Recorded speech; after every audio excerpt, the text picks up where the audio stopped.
Es un miedo irracional. Otra fobia que es bastante común y bastante frecuente es la claustrofobia, que es el temor a los espacios cerrados, a los espacios pequeños. Las personas que sufren de claustrofobia suelen tener dificultades, por ejemplo, para respirar, porque se sienten que se van a sentir o que van a estar encerrados para siempre en ese lugar. Por este motivo, algunos evitan los ascensores, los sótanos, los túneles.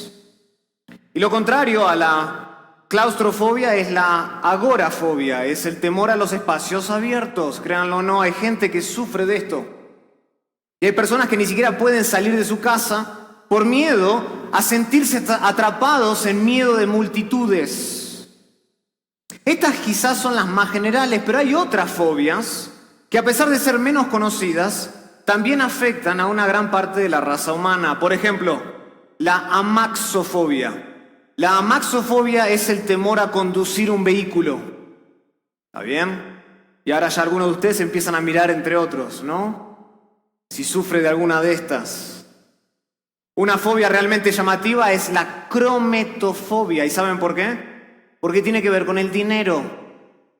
Hay personas que tienen temor, ya sea de manera inconsciente o involuntaria, y asocian las monedas, los billetes, con conceptos negativos, e incluso algunos pueden tener dificultades para consultar los datos de su cuenta bancaria o para realizar cualquier gestión de dinero que tenga dinero de por medio. Si usted sufre de crometofobia, estoy seguro que hay algunos seminaristas acá que estarían dispuestos en ayudarles con su dinero. Hay otros que sufren de bibliofobia, y no es lo que piensan ustedes, no es el temor a la Biblia, pero casi es el temor a los libros, a las bibliotecas. Otros padecen de xantofobia, no santofobia con S, con X, ¿ok? Xantofobia, que es el miedo irracional e excesivo al color amarillo. En algunos casos los niños suelen tener dentofobia, el temor al dentista. Tal vez alguno de los mayores también lo tenga aquí. Pero quizás la fobia más extraña de todas, cuyo nombre consiste de 28 letras, y sí, lo voy a repetir solamente una sola vez. ¿Están listos? Es la hexacontaexafobia, si lo dije bien, que es el miedo irracional al número 666. Hay personas que tienen un miedo irracional y excesivo al número 666 y asocian cualquier tipo de temor, cualquier tipo de pensamiento dramático, catastrófico con ese número.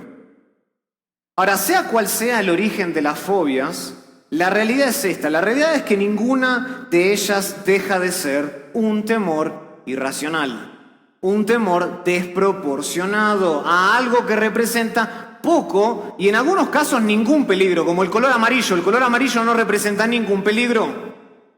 Con esto no quiero decir que no haya motivos para tener miedo de alguna de estas cosas. Por ejemplo, la aracnofobia, el temor a las arañas. Sí, es cierto, algunas arañas pueden dañarnos.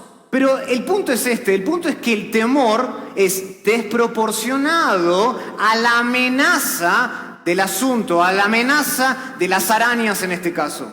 Es irracional, es excesivo. En 2 Corintios capítulo 11, versículo 3, nosotros leemos que Pablo tenía un temor que le preocupaba profundamente. Un temor que le preocupaba profundamente. Y quiero que abran sus Biblias en esta tarde a 2 Corintios capítulo 11, versículo 3. Y quiero que escuchen al apóstol Pablo, otra vez dirigiéndose a esta congregación en Corinto. Y Pablo dice así, escuchen. Versículo 3, pero temo que como la serpiente con su astucia engañó a Eva, vuestros sentidos sean de alguna manera extraviados de la sincera fidelidad a Cristo. Noten aquí, Pablo dice acá, de frente él dice, pero temo. A Pablo le preocupaba algo profundamente. Y aquí este es el mismo verbo del cual nosotros derivamos la palabra fobia en castellano. Pero a diferencia de Pablo, el temor el temor de él es diferente a cualquier fobia que nosotros tengamos hoy en día, porque el temor de él no era irracional, no era infundado, no era excesivo ni exagerado, era profundo y era una gran amenaza la cual él estaba por describir. Pablo dice que él tenía un temor profundo. Temo, dice Pablo. Y el cuadro de este pasaje, para que lo entendamos por una cuestión de contexto y para entender bien las palabras de Pablo, es la de un padre que tiene una hija comprometida en santo matrimonio. Ese es el cuadro de este pasaje.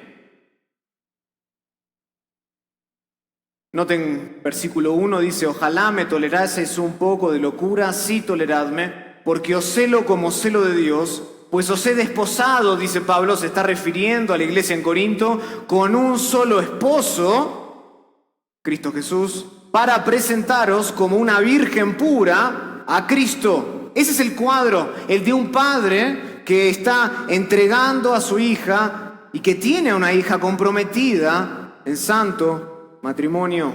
Y como ocurre hoy en día, o mejor dicho, como debería ocurrir hoy en día, la pareja en aquella época no tenía permitido consumar la unión física hasta el día de la ceremonia de la boda.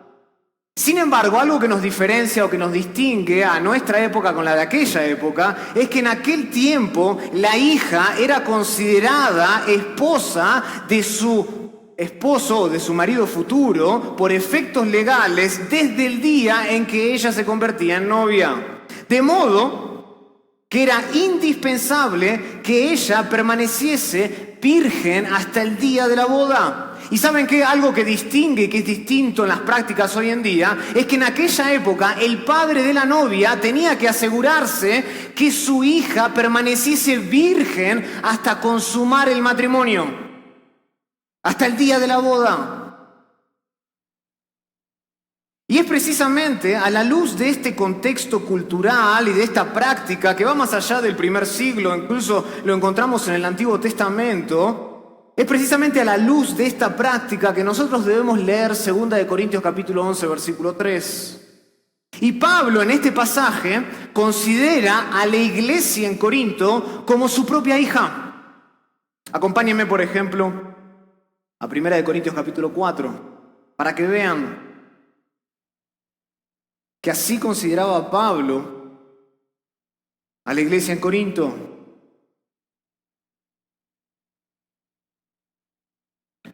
1 de Corintios capítulo 4, versículo 14 dice: no escribo esto para avergonzaros, sino para amonestaros como a hijos míos amados.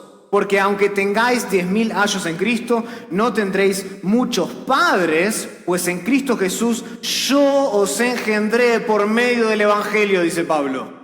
Él se consideraba el padre de la iglesia en Corinto. Encontramos esto también en pasajes como 2 de Corintios capítulo 6, versículo 13, 2 de Corintios capítulo 12, versículo 14, en donde Pablo entiende y Pablo considera que la iglesia en Corinto, este remanente, este grupo de personas salvados por la gracia, por medio de la fe en Cristo Jesús, son sus hijos en la fe.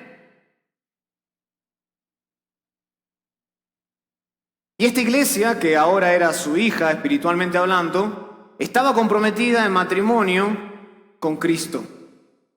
Ese era su novio, Cristo Jesús. Y como padre amoroso, Pablo sentía que era su deber guardar a los corintios como a una virgen pura hasta el día de la ceremonia final. Eso es lo que dice él al final del versículo 2.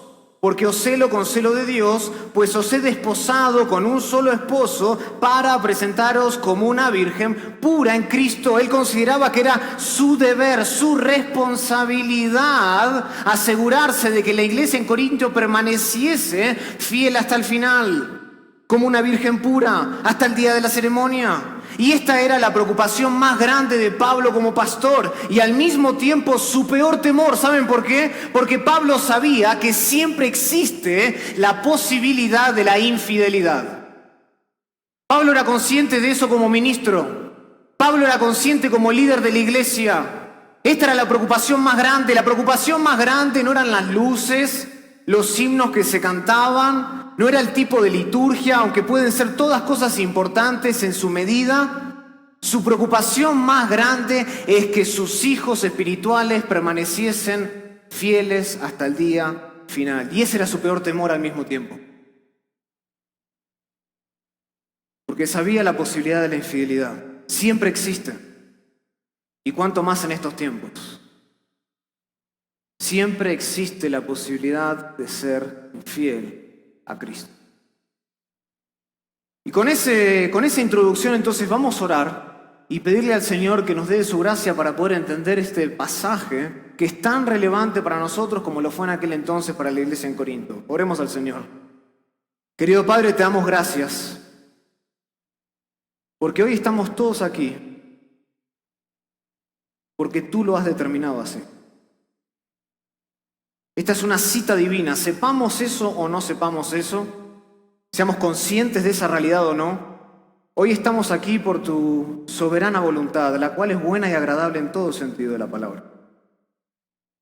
Y tú has traído a diferentes personas de distintos contextos, de distintas iglesias, con distintos trasfondos sociales, culturales, educacionales, para un mismo fin y es escuchar tu palabra ser proclamada. Padre, te ruego que en este momento tú nos ayudes a escuchar tu voz a través de la predicación de tu palabra, que podamos amar tu palabra, que podamos recibir tu palabra y que podamos ser instruidos por ella.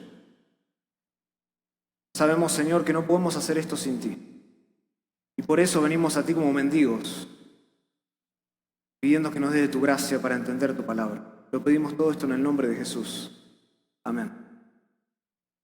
Noten aquí, ¿cuál era la preocupación más grande de Pablo como ministro del Señor? ¿Cuál era la preocupación más grande de Pablo como ministro del Señor? Su preocupación, como dije, más grande estaba en poder asegurarse de que esa iglesia en Corinto permaneciese fiel hasta el final, de entregarlos como una virgen pura a Cristo. Y ese sentimiento de preocupación que tenía Pablo por esta iglesia es la simple expresión de su familiaridad con el peligro que ocurre en el pensamiento. Y ese es mi primer punto. Quiero que observen el peligro en el pensamiento. Pablo era consciente del peligro en el pensamiento, algo que por cierto tocamos un poquito ayer en la sesión de 2 de Corintios 10. Noten versículo 3. Pero temo que vuestros sentidos sean de alguna manera extraviados. Pablo sabía que cualquier peligro de infidelidad comienza al nivel de los sentidos, dice él. Temo que vuestros sentidos sean de alguna manera extraviados. Esta palabra denota otra vez la actividad, el resultado de la actividad de la mente, es decir, lo que pensamos. Se refiere a la facultad que nosotros tenemos para pensar, para entender las cosas. Por esta razón, por ejemplo, la Nueva Versión Internacional traduce esta palabra no como sentidos, sino como pensamientos. Pero temo que vuestros pensamientos sean extraviados. Y considero que esta es una mejor traducción, por varios motivos. Pero quiero que me acompañen porque Pablo ya había utilizado esta palabra antes. Varias veces en el libro de 2 de Corintios. Y quiero que vea que cada vez que él las usa tiene ese sentido. Los pensamientos. Acompáñenme a 2 de Corintios capítulo 2.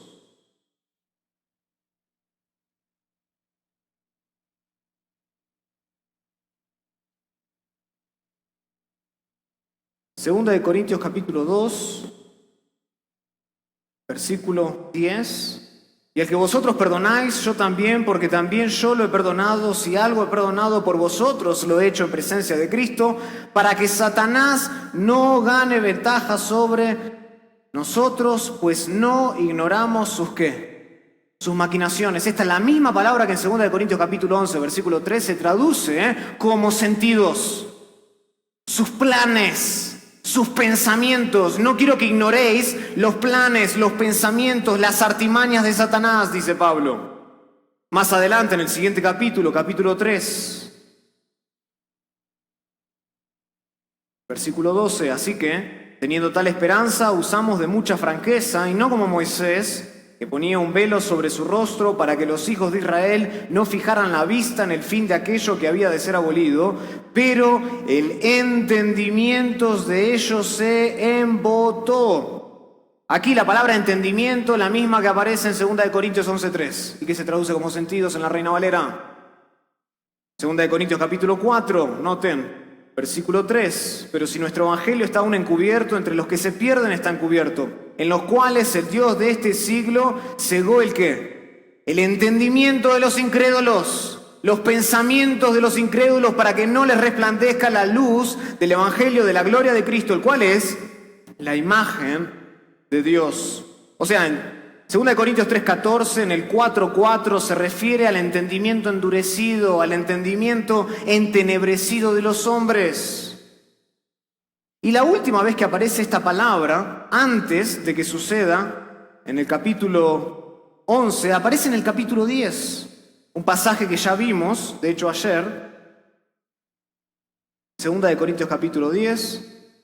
¿Se acuerdan? Versículo 3, porque pues aunque andamos en la carne, no militamos según la carne, porque las armas de la milicia, de nuestra milicia, no son carnales, sino poderosas en Dios para la destrucción de fortalezas, derribando argumentos, dice Pablo, y toda altivez que se levanta contra el conocimiento de Dios, y llevando cautivo todo ¿qué? Pensamiento. Todo pensamiento a la obediencia de Cristo. Aquí en este pasaje, como vimos, Pablo explica en esencia que nuestra batalla, nuestra guerra espiritual consiste en cambiar la forma en la que las personas piensan. Entonces, una vez que nosotros vemos 2 Corintios 2, 3, 4 y 10 y llegamos al capítulo 11, nos damos cuenta que la palabra sentidos tal vez no es la mejor traducción en español.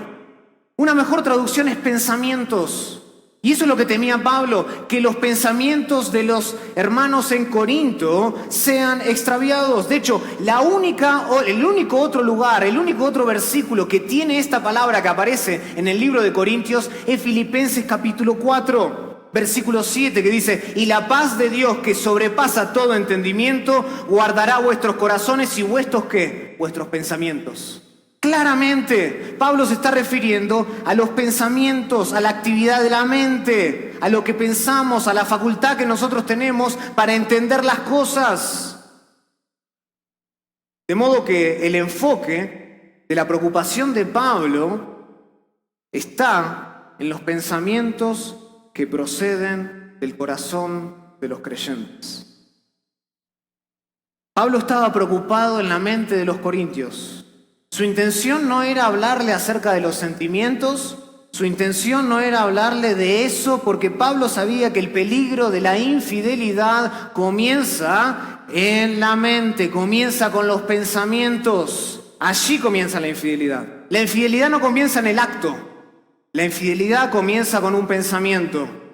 Y el peligro, más concretamente de Pablo aquí en este contexto, es este. Él dice: pero temo que vuestros pensamientos sean de alguna manera extraviados. Pablo estaba preocupado de que la serpiente, es decir, Satanás, de alguna manera extraviara la manera de pensar de los corintios. Y aquí el sentido más básico de esta palabra extraviar significa arruinar. Otra manera de traducir esto sería corromper. Ustedes conocen 1 Corintios capítulo 15, versículo 33, que dice: no erréis, las malas conversaciones que corrompen las buenas costumbres.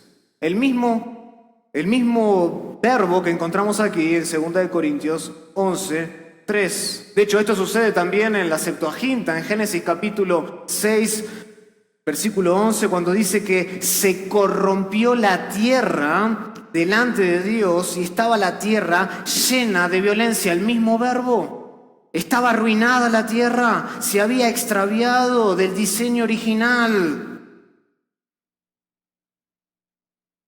En otras palabras, ¿qué es lo que está diciendo Pablo en 2 Corintios 11:3? Pablo temía lo siguiente, hermanos. Pablo temía que la mente de los corintios se echara a perder de la misma manera que la leche abierta se echa a perder afuera de la nevera. Que se corrompa, que ya no sirva más. Y sus pensamientos, los pensamientos de estas personas en Corintio, estaban sujetos a la ruina espiritual, como también tus pensamientos y los míos están sujetos a la ruina espiritual si nosotros no sabemos discernir la verdad del error. Y la infidelidad siempre comienza ahí. El liberalismo, el libertinaje, no comienza en el acto, comienza en el pensamiento. Y Pablo tenía temor por eso. Pablo estaba profundamente preocupado. Y Satanás venía por la mente de ellos y viene por nuestra mente también. Y su objetivo es arruinar tu manera de pensar y la mía. Y tú serás incapaz de defenderte a menos que sepas empuñar bien la espada de la palabra de Dios, como dice Efesios 6:17.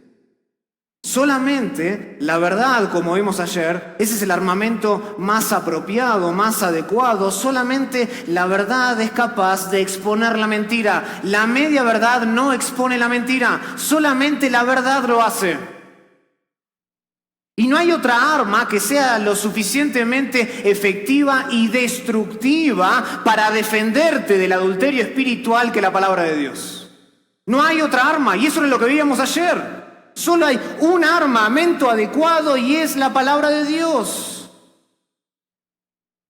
De modo que cuanto tú más conozcas la verdad de Dios, más éxito tendrás sobre Satanás y más fiel serás a Cristo. Pero escúchame, lo contrario también es cierto. Lo contrario también es cierto. Siempre tú estarás en desventaja en la medida que tú ignoras la palabra de Dios. Cuanto más ignoras y cuanto más cierras este libro y menos lo lees y no lo meditas y no lo memorizas, más susceptible serás a Satanás y a sus ataques. Siempre estarás en desventaja. Es meramente imposible luchar contra el error sin conocer la verdad de Dios. Y eventualmente, si tú ignoras este libro, te convertirás como un niño fluctuante, como dice Efesios capítulo 4, versículo 14, el cual es llevado por doquiera de todo viento de doctrina, por estratagema de hombres que para engañar emplean con astucia las artimañas del error. Serás como un niño fluctuante, no podrás defenderte. Habrás entregado tu mente si tú ignoras la palabra. Por eso es que nosotros debemos estudiar constantemente las Sagradas Escrituras, las cuales, dice Pablo en 2 de Timoteo 3:15, nos pueden hacer sabios para la salvación que es por la fe en Cristo Jesús. Y no solamente sabios para alcanzar la salvación, sino para crecer en santidad de vida. Debes constantemente entregarte al estudio de la palabra de Dios. Porque la ignorancia de la Biblia es la raíz de todo error. La ignorancia de la Biblia, como solía decir J.C. Ryle, es la raíz de todo error. Cuida tus pensamientos, cuida tu manera de pensar, porque allí se origina la infidelidad a Cristo. Pero Pablo también señala no solamente el peligro que ocurre en el pensamiento, Pablo gravitaba hacia eso y estaba profundamente preocupado porque sabía que de ahí surgen esos pensamientos de adulterio. Pero Pablo también estaba preocupado y Pablo también señala aquí en el versículo 3 de 2 de Corintios 11 que este fue el plan en el principio. El plan en el principio, ese es mi segundo punto. No solo el peligro en el pensamiento, sino el plan en el principio. Pablo sabía que esta es la manera que Satanás ha actuado desde un principio. Noten otra vez, versículo 3. Pero temo. Noten, yo me salté a propósito esta frase anteriormente. Pero temo que como la serpiente con su astucia engañó a Eva, vuestros pensamientos sean de alguna manera corrompidos, echados a perder. Noten que aquí Pablo alude nada más y nada menos que a la caída de los primeros padres de la raza humana. Y la pregunta es, ¿por qué Pablo alude a esa ocasión en tiempo y espacio? ¿Por qué no acudir a otros ejemplos? Pablo podría haber seleccionado otro ejemplo del Antiguo Testamento, pero Pablo decidió ir hasta el principio. Y creo yo que Pablo hace esto porque él quiere revelar la gravedad a la cual esta iglesia se estaba enfrentando. la gravedad del asunto, la gravedad, la amenaza, el peligro al cual se estaban enfrentando esta iglesia. Y Pablo aquí específicamente en el versículo 3 compara a esta hija espiritual, es decir, a la iglesia en Corinto, ¿con qué? Con Eva. No los compara con Adán, los compara con Eva. ¿Por qué? Porque es obvio que Eva ese día no pretendía rebelarse contra Dios. No es que estaba aquel día, se levantó con el pie izquierdo y dijo, hoy me voy a rebelar contra Dios. No era su plan hacer eso, no pretendía desobedecer a Dios ese día. Sin embargo, ese día y en ese momento, Eva creyó en la información que recibió de parte de la serpiente, creyó que era información verídica, verdadera, y actuó conforme a ella. Y en ese momento claudicó, entregó su mente a medias verdades, a mentiras.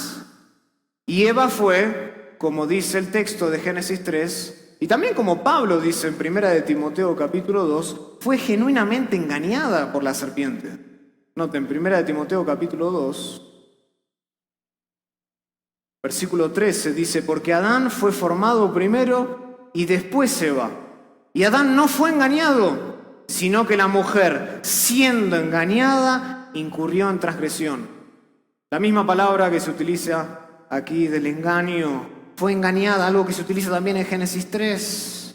Fue genuinamente engañada por la astucia de la serpiente. Y esto queda muy claro en el primer libro, Génesis, acompáñenme, Génesis capítulo 3. Noten el relato del libro de Génesis.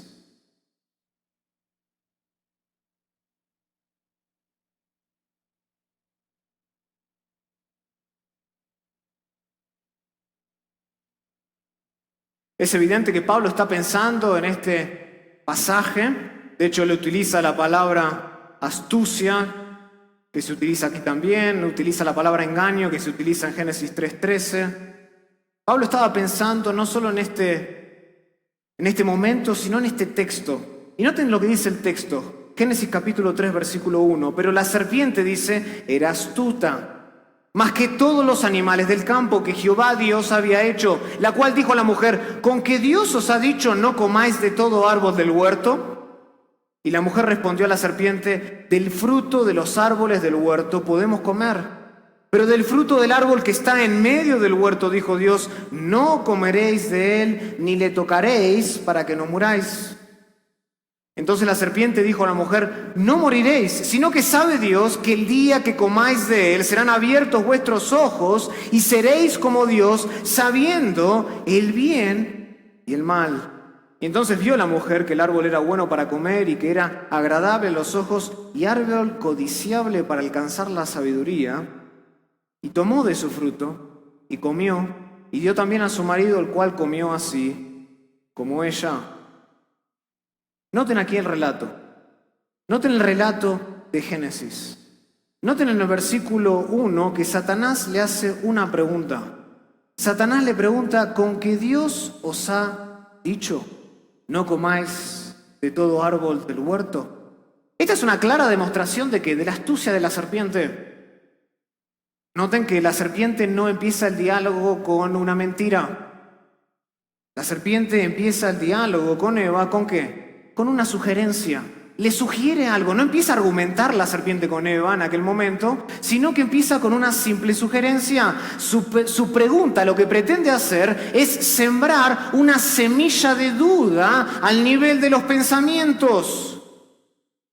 Satanás quería que Eva dude sobre la suficiencia, la veracidad de la palabra de Dios. Y comienza ese diálogo con una sugerencia. Otra manera de traducir esta parte de Génesis 3 sería, ¿es verdad que Dios les dijo? ¿Es verdad? ¿Acaso Dios les dijo esto? Y una vez que la serpiente planta la semilla de duda en la mente de Eva, noten lo que procede a hacer. Después de sembrar la duda con una sugerencia, Satanás procede a negar abiertamente la verdad.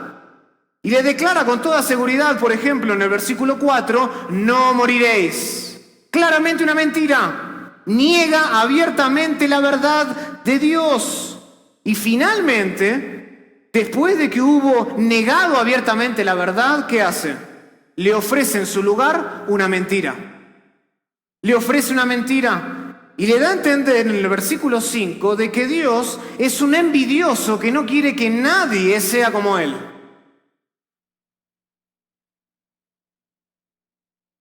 Noten el plan. El plan fue empezar con una sugerencia que se transformó en una negación abierta de la verdad y eventualmente en una mentira que reemplaza la verdad de Dios.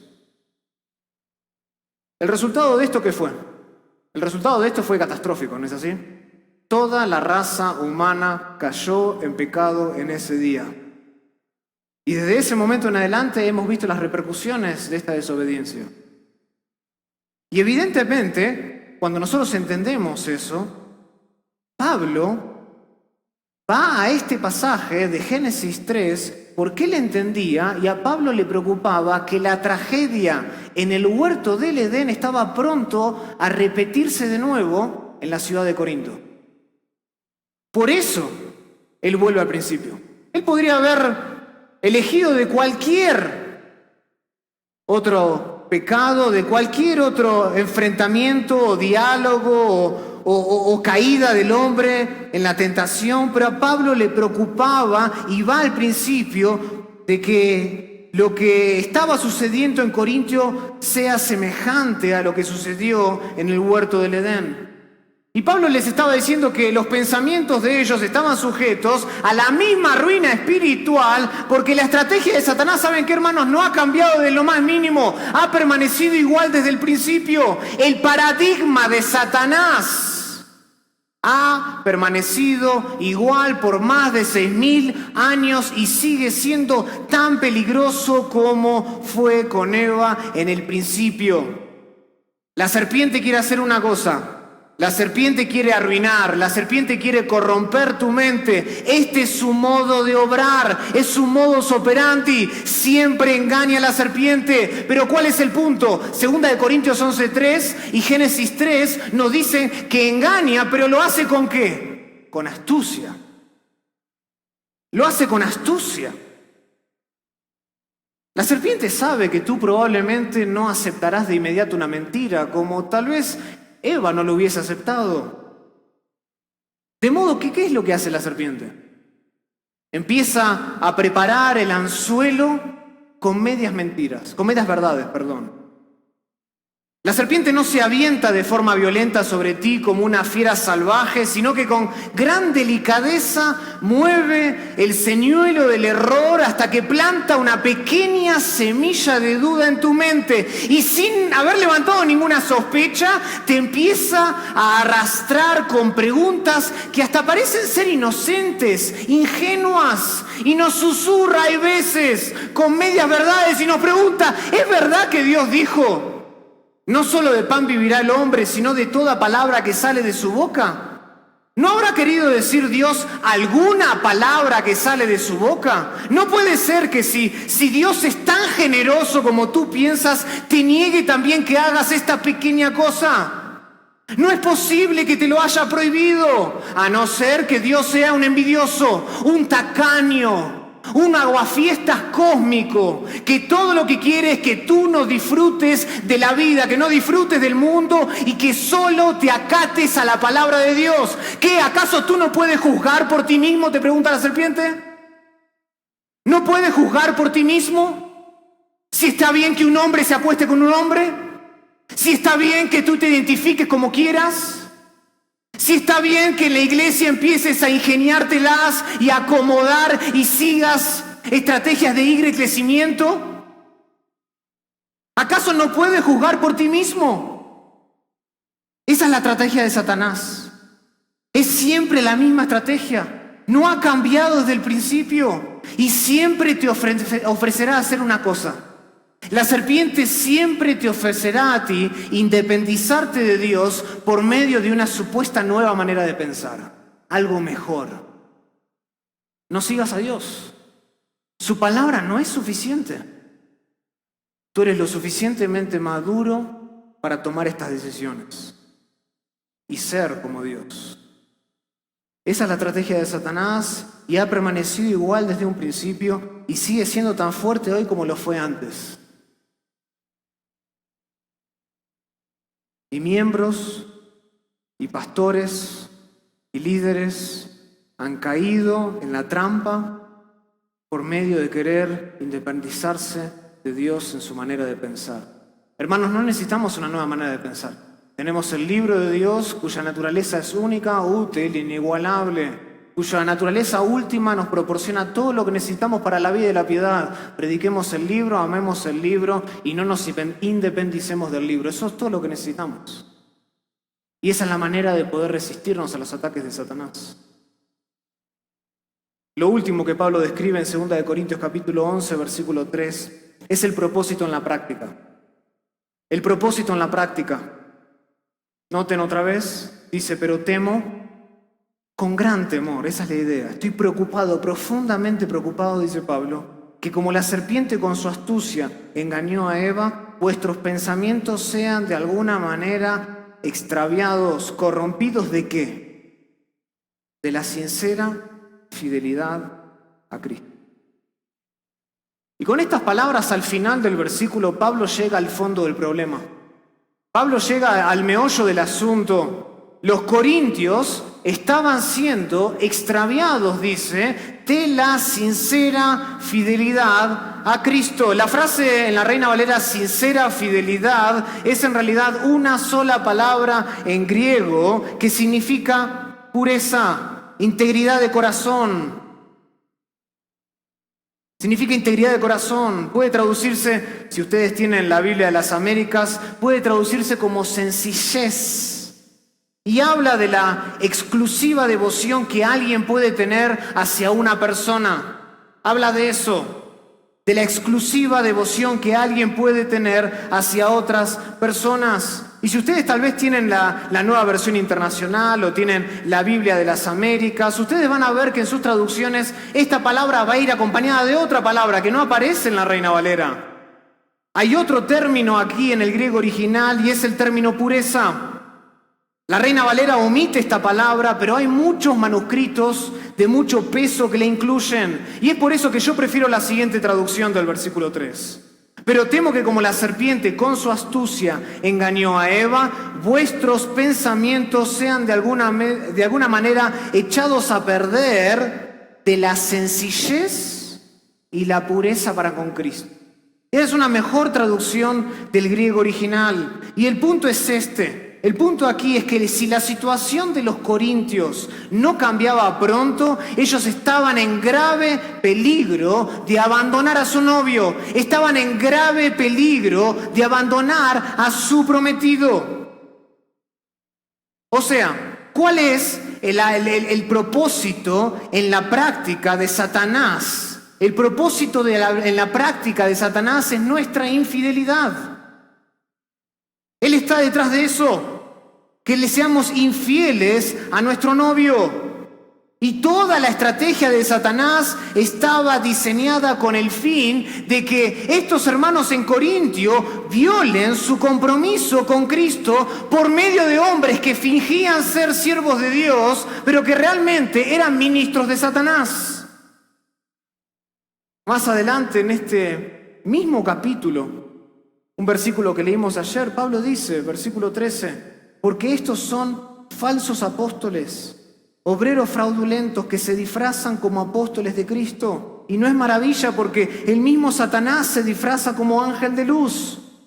Así que no es extraño si también sus ministros se disfrazan como ministros de justicia, cuyo fin será conforme a sus obras. Estos hombres que se habían entrometido en la iglesia en Corintio, en la práctica, ¿qué es lo que estaban buscando? Estaban buscando la infidelidad de esa iglesia que estaba formada en Corinto. Estos hombres fingían servir a Dios, pero como vimos ayer eran meros impostores espirituales, terroristas espirituales, que fingían servir a alguien, pero en realidad servían a Satanás. Y Pablo está tan preocupado que suena como lo haría cualquier padre, ¿no es así? Cualquier padre que está preocupado por su hija, sonaría la voz de alarma, prendería todas las luces y se propone hacer una sola cosa. se propone a preservar a esa iglesia como una virgen pura hasta el día de la ceremonia, que marca la consumación del pacto de Dios. Esa era la preocupación de Pablo.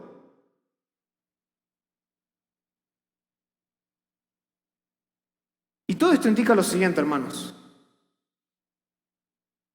Que si en la práctica el propósito final, el resultado que Satanás está buscando junto con sus secuaces, es la infidelidad de nosotros, entonces nosotros podemos concluir de eso que la esencia de la vida cristiana en realidad es la sincera fidelidad a Cristo. Esa es la esencia de la vida cristiana. La sincera fidelidad a Cristo, seguirle con pureza, con devoción de corazón abierto.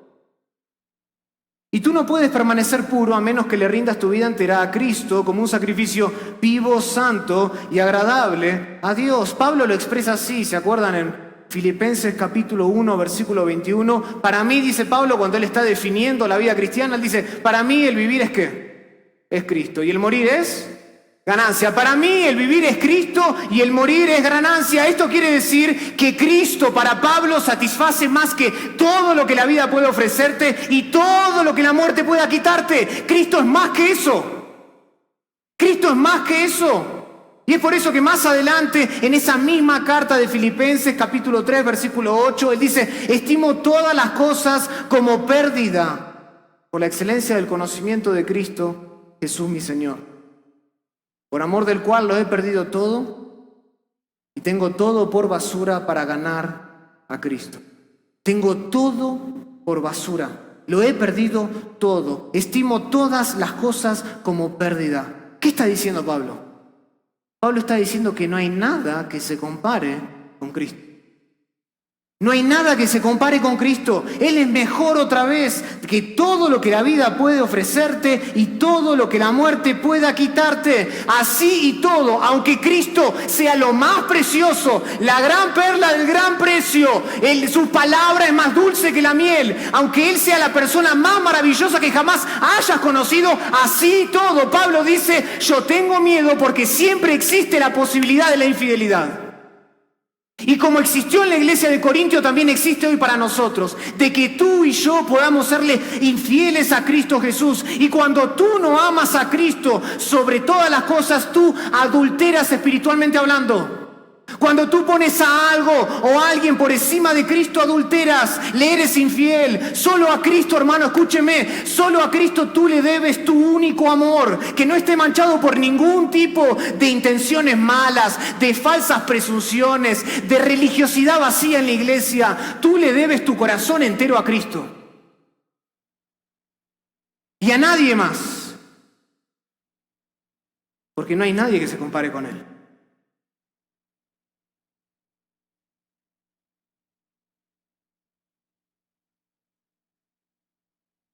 Entonces descarta cualquier tipo de duplicidad que haya en tu corazón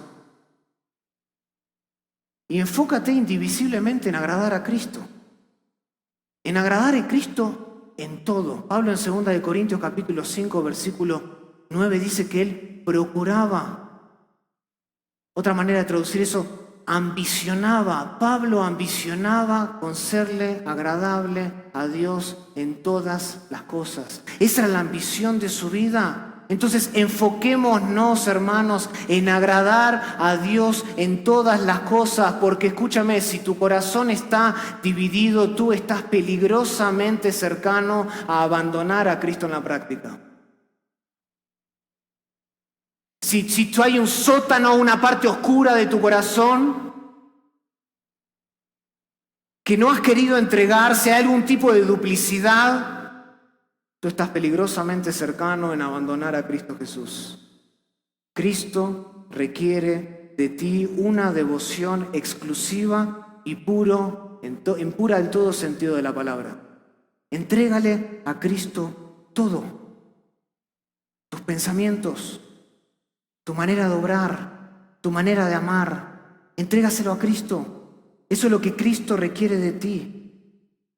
Y esto quiere decir, hermanos, que si Cristo requiere eso de nosotros, esto significa que tu lealtad y la mía a Cristo no es negociable.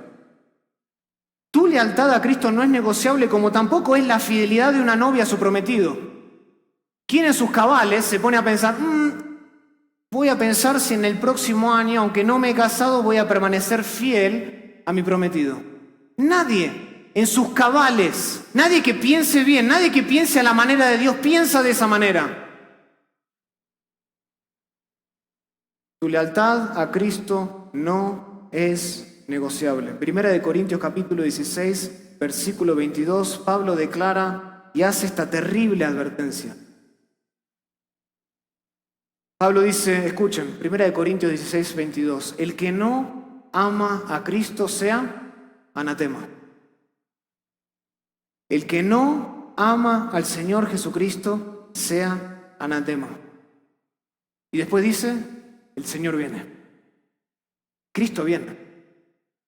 Cristo viene. La consumación del matrimonio está un día más cerca de lo que estuvo ayer. Entonces, ten mucho cuidado tú como creyente, ten mucho cuidado tú como persona que incluso dice seguir a Cristo, de no traicionar a Cristo con un acto de infidelidad. Porque si tú te equivocas con Cristo, pierdes todo lo que importa en esta vida y en la vida venidera. Y ese es el peor temor de todos los tiempos. Ese es el peor temor de toda la vida, el peor temor de todos los tiempos, serle infiel a nuestro prometido. Y esa debe ser la mayor preocupación del ministro.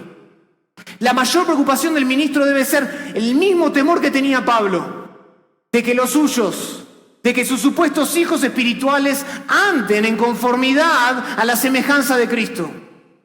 Entonces, domingo por domingo, miércoles por miércoles, todos los días, en cualquier consejería, yo quiero que ellos se asemejen a Cristo y que amen más a Cristo y que no traicionen a Cristo y que crezcan en fidelidad a Cristo, porque el que no ama al Señor Jesucristo es anatema. Y si tú estás aquí y tú no conoces a Cristo, este es el día de la salvación para ti. Este es el día, es hoy, porque Cristo viene. Y si tú no amas a Cristo y tú no has rendido a Cristo esa vida egocéntrica que tienes, ególatra de querer hacer cualquier cosa para ti, por tus intereses, a tu manera, enfrentarás el juicio divino. Ven a Cristo hoy.